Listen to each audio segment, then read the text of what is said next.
Nous voici dans le corrigé vidéo de l'exercice 7 du brevet des collèges de Polynésie du 10 septembre 2015. L'exercice avec du tableur, donc c'est l'occasion un petit peu de vous réapprendre à vous en servir si vous ne savez pas, et sinon à pratiquer un petit peu. Donc je vous laisse le faire, et puis vous avez l'habitude maintenant, quand vous avez envie de voir le corrigé, bien, vous mettez lecture.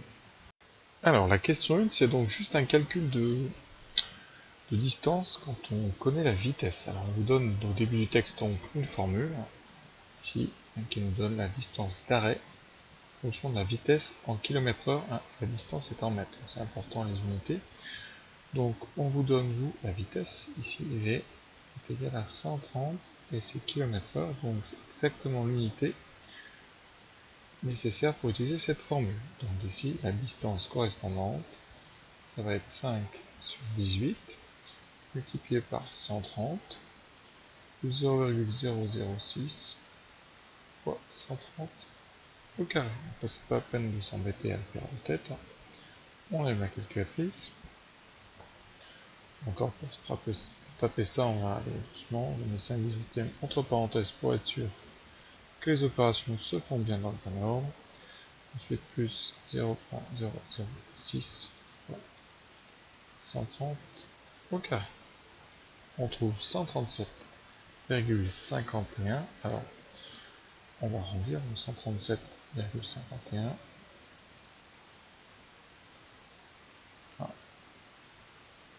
Conséquence, ça veut dire qu'il faut à 130 km/h,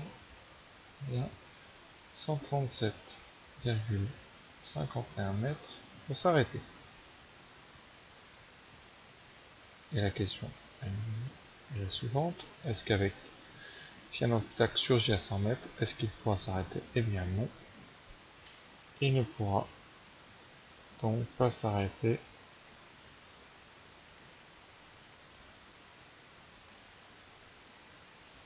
à 100 mètres. Voilà, question 1, très simple. La question 2, c'est du tableur, donc je vais utiliser un tableur, comme ça sera bien plus facile et compréhensible pour vous. Alors, quelle formule a-t-on saisi dans la cellule B2? Donc c'est la cellule que j'ai ici encadrée. Alors, c'est un tableau qui donne donc la distance d'arrêt en mètres en fonction de la vitesse qu'on a bien en km/h. On a exactement la formule. Donc, qu'est-ce qu'on va pouvoir faire? Alors, moi, je propose exactement ce que j'ai tapé sur la calculatrice. Alors, par contre, comme c'est une formule, vous allez mettre un égal. Ensuite, entre parenthèses, je vais mettre 5 divisé par 18. Voilà. Et on va multiplier par V. Voilà. Et V, eh bien, on va le prendre dans la case à côté. Donc, vous allez cliquer sur la case à côté. Et ça inscrit tout de suite le numéro de ligne et de colonne de cette case. C'est-à-dire, ensuite, je reviens dedans. Je vais indiquer plus 0,006. La virgule, hein, c'est souvent le point sur le clavier, mais vous pouvez mettre virgule. Puisque dans le système anglais, hein, la virgule, c'est le point. Sinon, donc ici j'ai besoin de la vitesse au carré, vitesse que je retrouve une deuxième fois dans la case ici, les deux. Alors cette fois-ci j'ai pas mis, mais je préfère quand même mettre les multiplications. Voilà. Et ensuite, mais un carré. Voilà. On valide en appuyant sur Entrée, et on a ici voilà, 13,700. Voilà. Alors par contre, hein, on est sur un tableur. Ici il faut que j'indique dans la colonne un format de cellule. Ici donc, pour faire ça, on formate la cellule en mettant, par exemple, si vous voulez un chiffre après la virgule, on arrondit ici, donc par exemple comme ça. Et donc là c'est 14. Après, si vous voulez étendre la formule, cliquez donc gauche sur la petite case et vous étirez comme ça jusqu'en bas. Et on a toutes les vitesses qui apparaissent, toutes les distances d'arrêt qui apparaissent et qui correspondent à celles qu'on a ici. Alors, si vous trouvez que c'est pas lisible, vous pouvez mettre en gras, vous pouvez augmenter la taille, tout ça c'est vraiment. Vous pouvez mettre ça en milieu de colonne comme dans le texte. Alors, vous voyez tout de suite on a le même tableau. Alors, petite précision ici, on peut tester sans par exemple utiliser les multiplications. Donc on va le faire tout de suite. Si je mets donc 5 divisé par 18, on va faire comme ça vraiment en entrant, tout de suite sans trop réfléchir.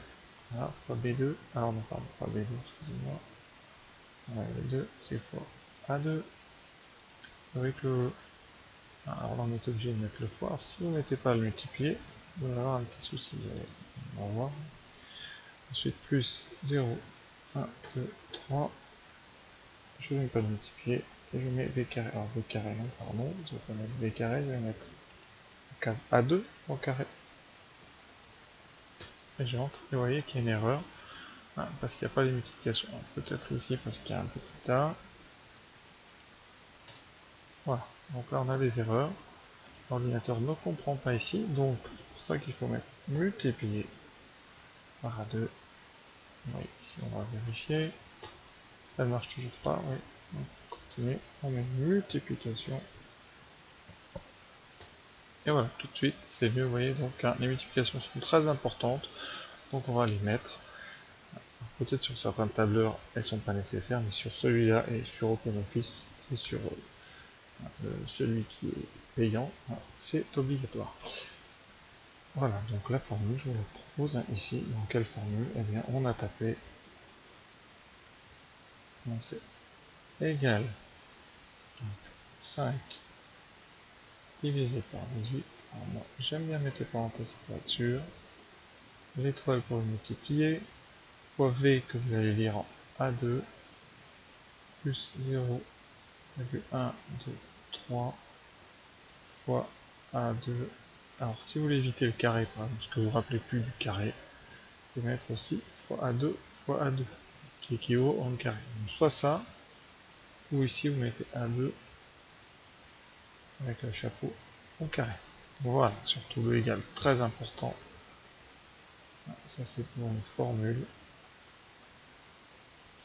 Ça utilise donc la case A2, et quand on va descendre, après ça mettra A3, A4, A5, etc. Donc voilà ce que je vous propose. Alors, pour ceux qui doutent de mon histoire avec A2 fois 2, vous voyez, je fais A2 fois A2, voilà. Et vous voyez que ça ne change rien. Il y a d'autres façons de gérer le 18e. Vous pouvez aussi, par exemple, faire 5 fois A2, voilà, et diviser par 18 ensuite. Voilà. Et ça reste un chose. Ça veut dire que la formule, ça serait, pour éviter ce 5 sur 18, vous pouvez faire 5 fois A2, et après, diviser par 18. Et après, le reste ne change pas. Tout simplement parce que, c'est important, quand vous faites 5 18e fois V, c'est la même chose que 5 fois V sur 18. D'accord? C'est très important, ça à comprendre en algèbre. Et c'est tout, vous ne pouvez pas l'écrire autrement. Alors vous pouvez aussi, pardon encore, vous pouvez faire V sur 18 fois 5, aussi faire 1 sur 18 fois 5 fois V. Alors, tout ça, vous devez maîtriser. Alors, je n'ai pas toute idée, mais il y a plusieurs façons comme ça de gérer les numérateurs et les dénominateurs.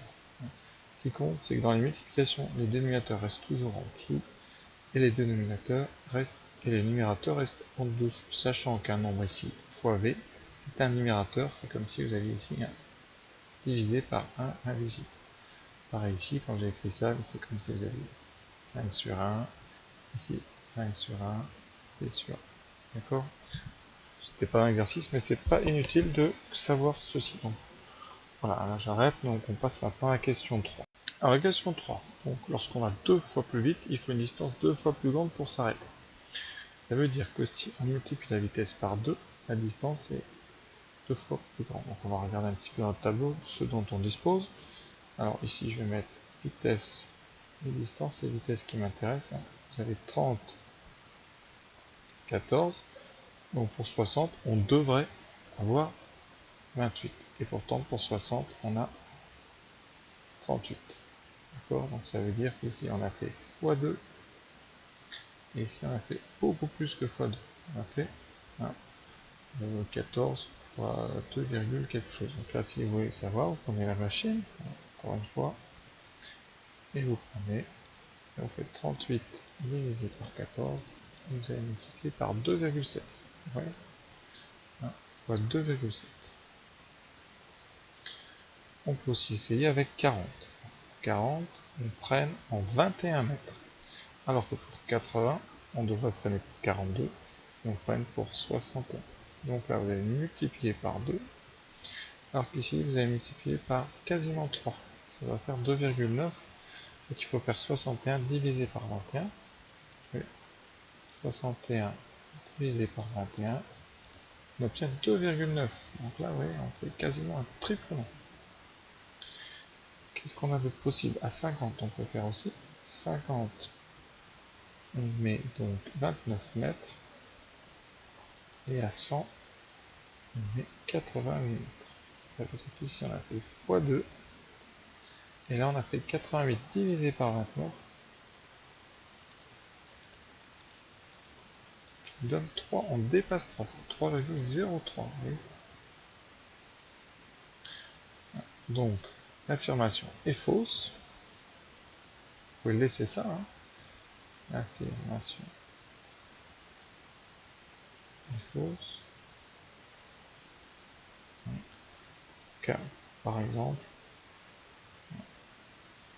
car pour 30, on met 14 mètres. Alors que pour 60, on met 38, c'est-à-dire 2,7 fois plus. Je ne suis pas obligé de donner les 3 exemples, hein, mais voilà. Et vous remarquez que plus on va vite, plus le coefficient ici augmente. C'est-à-dire que le rapport entre la distance d'arrêt et la vitesse n'est pas un rapport de x2. Donc c'est pas du tout proportionnel. Et donc c'est pour ça qu'il ne faut pas rouler très vite. Voilà. Donc maintenant passons à la dernière question de ce sujet.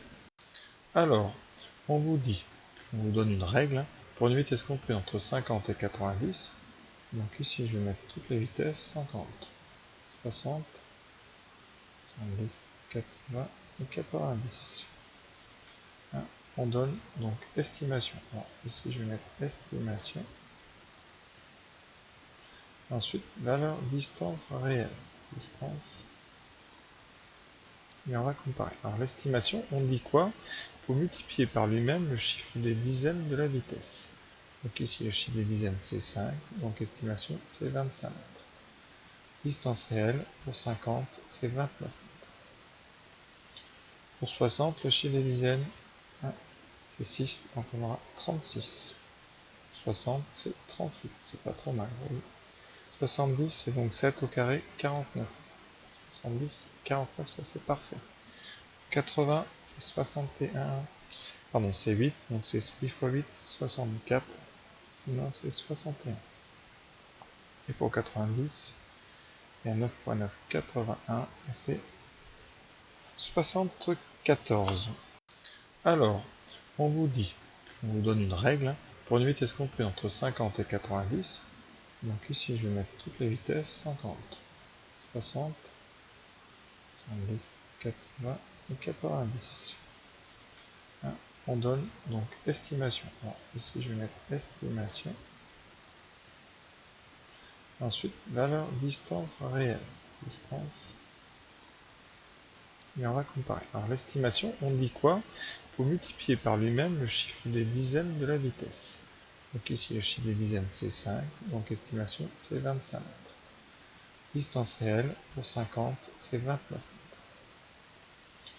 Pour 60, le chiffre des dizaines c'est 6, donc on aura 36. 60 c'est 38, c'est pas trop mal. Oui. 70 c'est donc 7 au carré, 49. 70, 49, ça c'est parfait. 80 c'est 61, pardon c'est 8, donc c'est 8 x 8, 64, sinon c'est 61. Et pour 90, il y a 9 x 9, 81, et c'est 74.